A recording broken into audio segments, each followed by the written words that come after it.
porquanto aos que de antemão conheceu, a esses predestinou para serem conformes à imagem do seu Filho.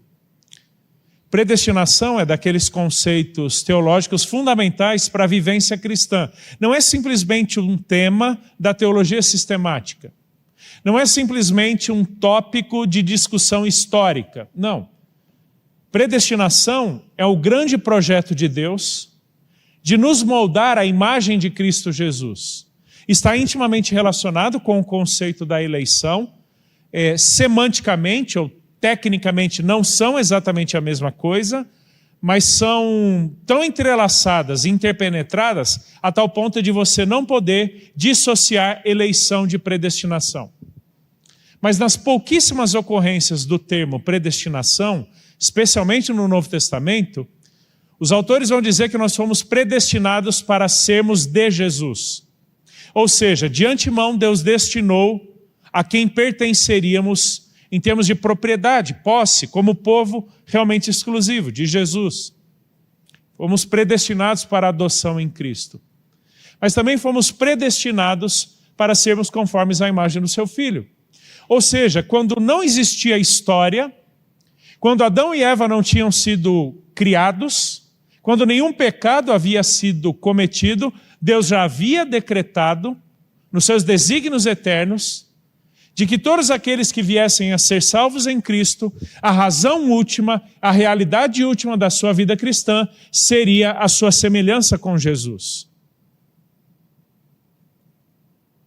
Todas as coisas, em termos históricos, nesse grande drama que Deus está desenvolvendo ao longo das Escrituras, tomando espaço e tempo nessa grande história, em relação às nossas vidas, aponta para esse objetivo final, que na volta de Cristo Jesus, sejamos definitivamente feitos à sua imagem e semelhança.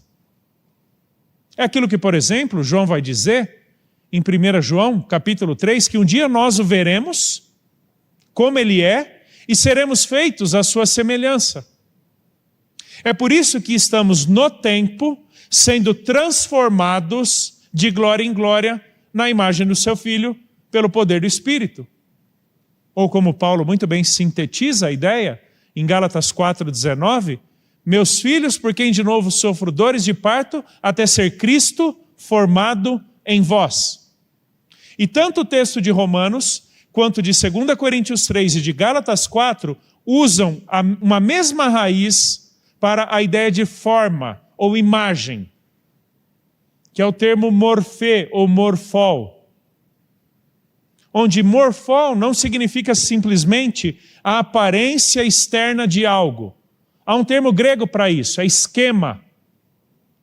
Normalmente o termo grego morfê ou morfol, que é o verbo, aponta para a realidade mais inata, intrínseca, essencial ou substancial de algo.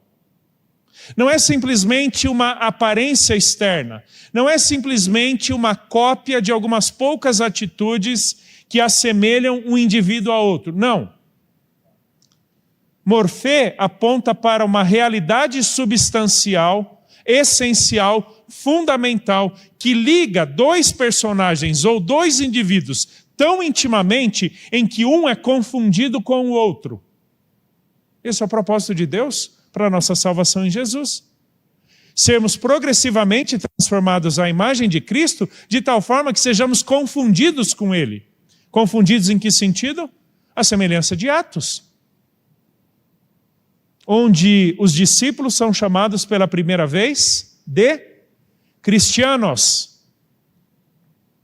E esse termo ele é tão importante ali na história do cristianismo no primeiro século, que quando nós chegamos em 1 Pedro capítulo 4, Pedro dirá que há um nome que recai sobre nós, pelo qual somos identificados e definidos diante de Deus, que é justamente o nome de Jesus. Cristãos.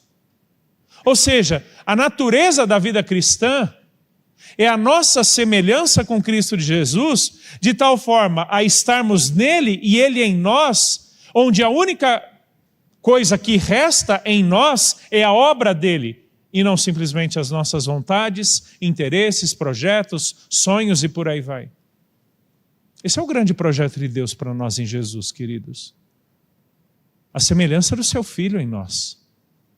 E é interessante que, pelo relato bíblico, Deus não economizará, não poupará esforços, circunstâncias para moldar Jesus em nós. E eu te digo, Ele vencerá. Ele levará cada um de nós ao exato ponto para o qual Ele nos predestinou na eternidade passada, que é a semelhança com Jesus.